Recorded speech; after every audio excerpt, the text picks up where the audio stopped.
Et rejoindre Louis Alliot, le vice-président du Front National. C'est mon invité politique ce soir à l'occasion de l'université d'été du Front National qui se tient dans la cité phocéenne ce week-end. Monsieur Louis Alliot, bonsoir. C'est le soleil pour le FN. On va en reparler dans un instant. Le dernier sondage CSA pour BFM TV vous crédite une forte poussée. La dynamique est de votre côté. Mais je voudrais quand même, pour commencer, monsieur Louis Alliot, vous interroger concernant le bijoutier qui a tué un des deux braqueurs de son magasin. Il est devant les juges en ce moment.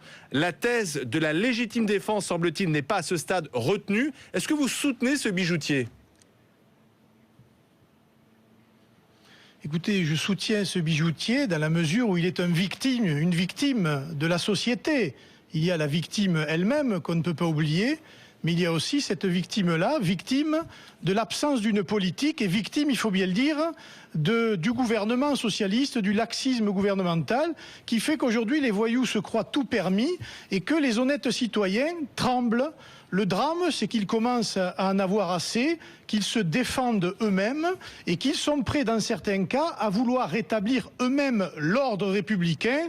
C'est cette situation-là qu'il faut dénoncer et je pense que c'est toute la valeur et tout l'emblème du Front National à Marseille, c'est de lancer la reconquête du territoire pour dire aux voyous, avec le Front National dans les villes, avec le Front National au sommet de l'État, eh bien, nous ferons changer la peur de Caen. C'est tout l'enjeu de cette université d'été.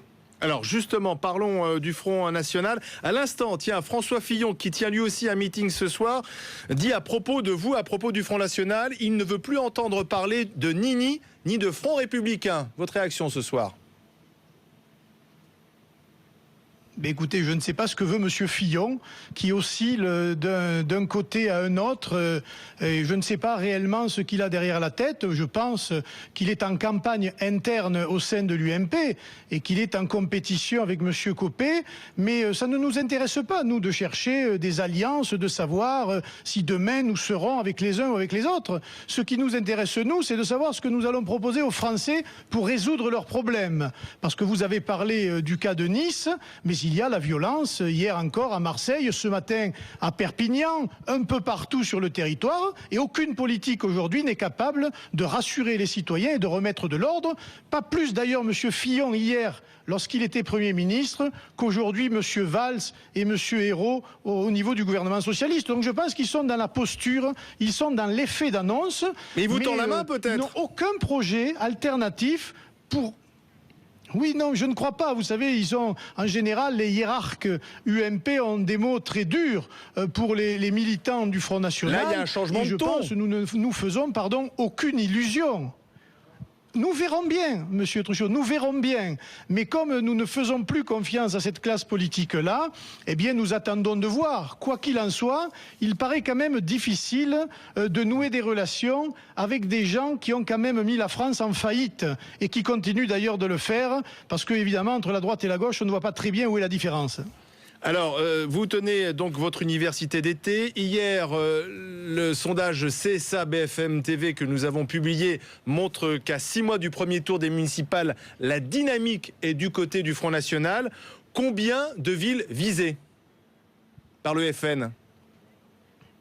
Écoutez, on ne peut pas dire, ça dépend du mode de scrutin, ça dépend du contexte local, ça dépend des têtes de liste, le maximum de villes possibles.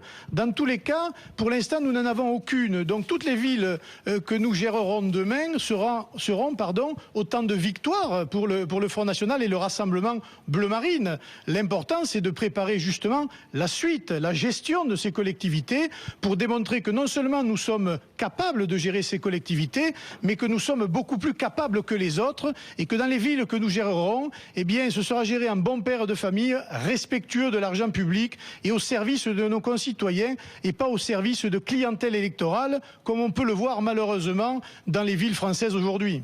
Alors, on parle de Tarascon qui pourrait basculer du côté du Front National, Hénin-Beaumont, Saint-Gilles, vous confirmez ? Oui, Tarascon, Hénin-Beaumont, Saint-Gilles, Aubagne, le Gros-du-Roi, Fréjus, Perpignan et d'autres villes comme cela, évidemment. Mais nous verrons bien, vous comprenez, nous sommes au départ d'une dynamique. Ces universités d'été de Marseille avec Marie Le Pen sont le point de départ de toute l'année électorale qui s'annonce. Mais encore une fois, ce n'est que le départ, le début de cette dynamique-là. Et nous entendons bien donner, j'allais dire, un peu plus de dynamique encore dans les semaines et les mois à venir.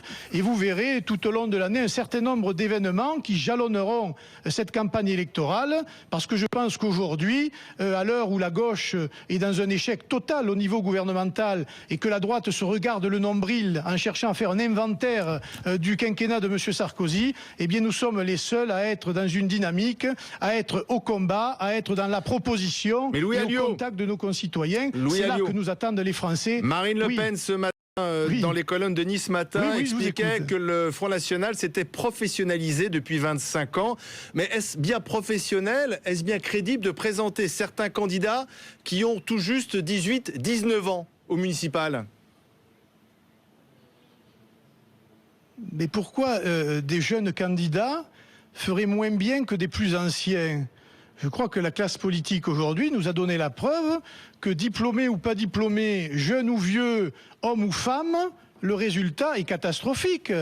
Et je pense que dans l'histoire de France, heureusement, quelquefois que la jeunesse a été courageuse et s'est portée à la défense de la patrie dans les moments difficiles. Eh bien, je pense que nos jeunes candidats, bien formés, courageux, avec de l'ambition, mais aussi dans un esprit de rassemblement national, seront tout à fait capables et tout à fait aptes de gérer des collectivités publiques mieux que les autres, c'est certain, en tout cas pas plus mal, ça je puis vous l'assurer. À l'instant, Louis Alliot, le bijoutier niçois, on l'apprend, le bijoutier niçois qui a donc tué l'un des deux braqueurs est mis en examen pour homicide volontaire.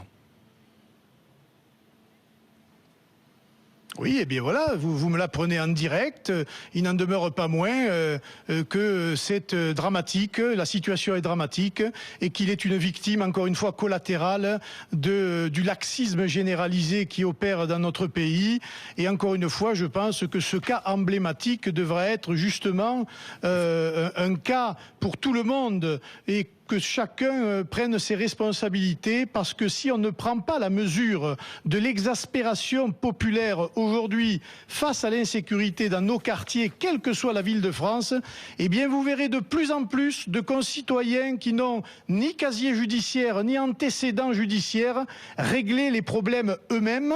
Ce sera le début de l'anarchie dans notre pays. C'est bien pour cela que nous sommes des républicains, que nous jouons évidemment le jeu de la démocratie dans le respect des lois, mais nous voulons l'application stricte de la loi, c'est-à-dire que les voyous soient punis et mis en prison et que les honnêtes gens puissent vivre librement. Je rappelle que la victime dans cette affaire, la jeune victime malheureusement, était encore sous la mesure d'un bracelet électronique la semaine dernière, qu'il en était à sa 15e condamnation et ça ne l'a pas empêché de récidiver dans cette bijouterie.